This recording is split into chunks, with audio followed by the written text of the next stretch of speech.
Let's bring in Jason Rantz, Seattle Talk radio host and author of the upcoming book, What's Killing America, and Dr. Houman Hemmati, board-certified MD and PhD research scientist. I want to go to you first, Jason. I want to put this headline. This is from KTVU, our San Francisco affiliate. San Francisco pilot program says people with drug addiction in gift cards, they get gift cards if they get clean, up to $599 in gift cards over a 24-week program. We're going to talk to the doctor about this and other stuff, but Jason, I want your take on what's happening up in San Francisco.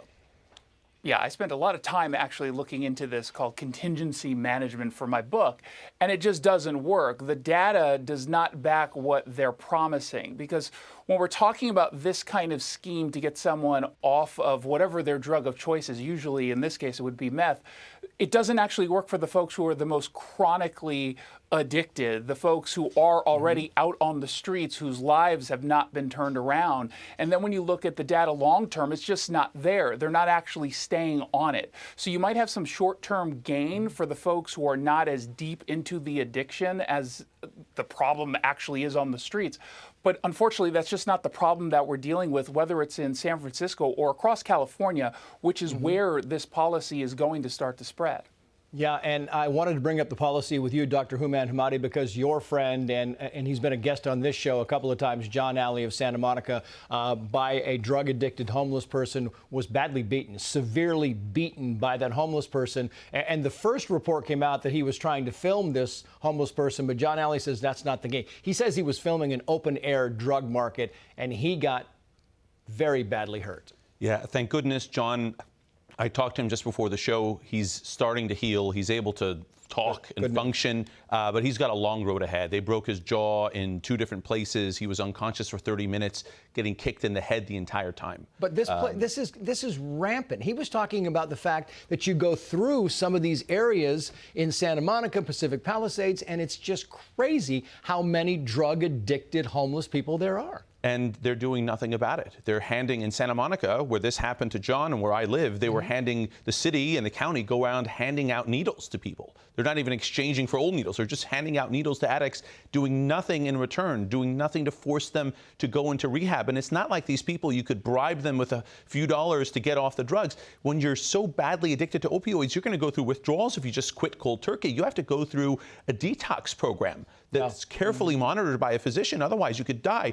It's not so easy, and they're just making the problem worse, I think. Yeah, and John Alley wrote the following here, Jason Rantz: there is no accountability or consequences for those who do not abide by the law. We are in a downward spiral. The city council, talking about Santa Monica, mayor, city manager, and city attorney are too concerned about offending those who commit crimes. The homeless addict who attacked me has opted for drugs in lieu of housing, and that's the case all over the country, Jason. It is. That's the unfortunate reality, where you have everything backward. You have folks on the radical left who are telling us that the criminals are the actual victims, that the victims themselves, well, they're just an inconvenience, because at the end of the day, this is all being driven by ideology. They believe on the radical left that these institutions are inherently corrupt and oppressive. And so what they have to do is dismantle and then rebuild it through this radical ideological lens. And they seem to be okay with what I hope they only think is short-term consequences. But the truth is, it's not just short-term. The consequences to what they're doing with the criminal justice system, it's going to be here for a very long time. You can't just walk this stuff back. Yeah. And lastly, I just want to get your take, Dr. Hemmati, on this thing we started with Jason Rantz with, because I think it's kind of interesting where the way you're trying to clean this up is by giving gift cards to people who were addicted to drugs. There's got to be a better prescription out there for this. There is, Trace, and we know what it is.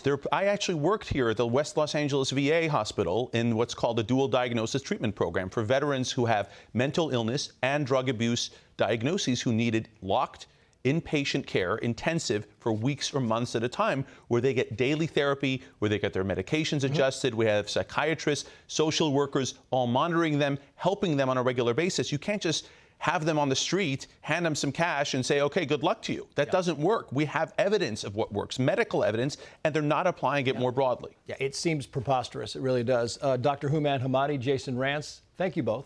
Hey, Sean Hannity here. Hey, click here to subscribe to Fox News YouTube page and catch our hottest interviews and most compelling analysis. You will not get it anywhere else.